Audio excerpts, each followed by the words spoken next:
Anaïs, bonjour, que puis-je pour vous? Oui, bonjour madame.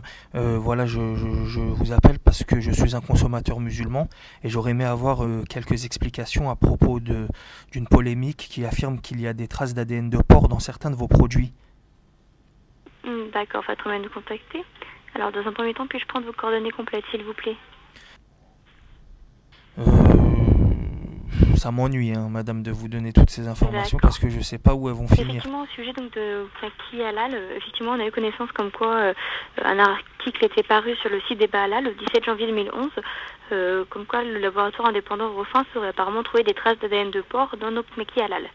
Effectivement, nous, dès qu'on a eu connaissance de cela, on a tout de suite été alarmés. Donc, ERTA a immédiatement fait une enquête, hein. D'accord. Suite à cela, donc on a fait une contre-analyse, si vous voulez, avec un laboratoire indépendant également de ERTA et qui est plus puissant que Eurofins, puisqu'il est beaucoup plus précis. C'est un laboratoire qui se trouve en Allemagne, D'accord. donc qui se nomme Genetic ID, et qui a démontré donc sur les mêmes lots, hein, que l'analyse précédente, comme quoi il n'y avait pas de traces d'ADN de porc, hein. Oui, mais comment vous pouvez savoir que c'est le même lot?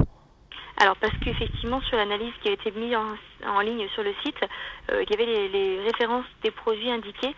Donc nous bien sûr on a retrouvé un produit avec les mêmes références pour pouvoir faire l'analyse. D'accord. Et par contre, vous pensez pas que ce résultat positif de présence d'ADN de porc peut être le fruit de ce qu'on appelle un transfert passif dans votre usine? Bon, je parle avec des termes un peu techniques, mais C'est vrai que c'est étonnant puisque nous notre procédé de fabrication a été fait et validé par la mosquée de Paris où notre fabrication de produits halal se fait systématiquement en début de journée et la veille les lignes, hein, sont nettoyées complètement pendant 6 heures. Vous voyez, c'est nettoyer, désinfecter pour vraiment qu'il n'y ait aucune trace d'autres produits non halal. Et on a également des frigos, hein, des réfrigérateurs, donc bien sûr séparés pour les produits halal et non halal, avec donc la zone de production est donc protégée également, donc avec un contrôleur interne, hein.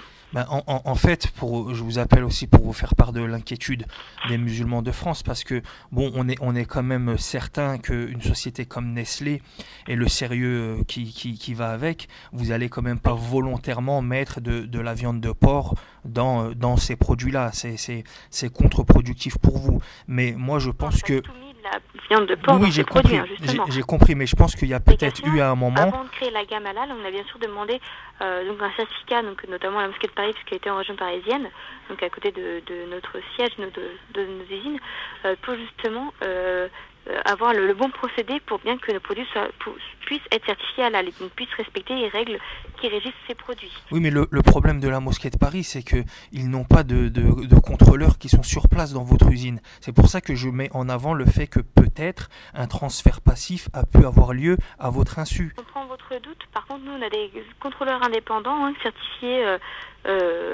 religieusement, qui viennent contrôler nos usines, hein. Ils sont certifiés par qui? Alors ça, on n'a pas la précision. Je peux en faire la demande. Sachez qu'en tout cas, ce sont 4 contrôleurs internes reconnus par les autorités religieuses qui veillent à respecter le strict procédé des produits halal. Bah, sincèrement, madame, je vous remercie pour toutes les explications que vous me donnez, mais Je vous en prie. franchement, on reste encore dans le flou, hein. Je vous cache pas que j'ai encore quelques doutes et du flou quant à l'issue de cette histoire et de cette affaire qui est assez troublante. Je ne vous Alors, cache je pas. comprends tout à fait. En revanche, sachez que ERTA va effectivement mettre tout cela par écrit pour éclaircir tout ça, justement.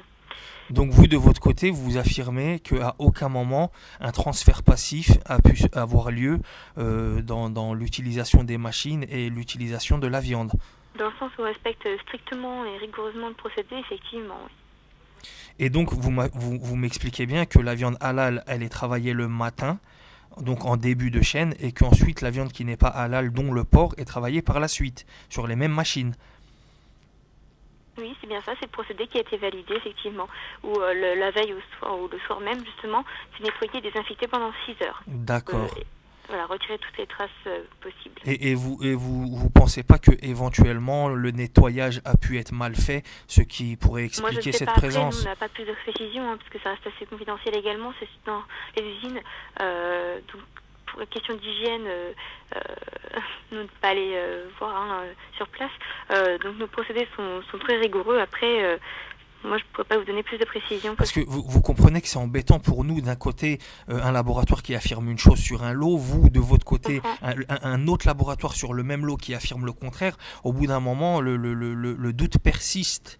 Je comprends tout à fait. C'est pour ça que Herta va effectivement mettre par écrit tout ça pour vous éclaircir. Donc en un mot, on va rester sur notre fin et ça sera parole contre parole, quoi. Alors je ne sais pas exactement. Herta va se prononcer très prochainement, donc je ne peux pas vous dire plus pour le moment. Bon, très bien. Je vous remercie d'avoir pris le temps de répondre à mes questions. Je vous en prie, monsieur. Très bien. Au revoir. Au revoir, à très bientôt chez Herta.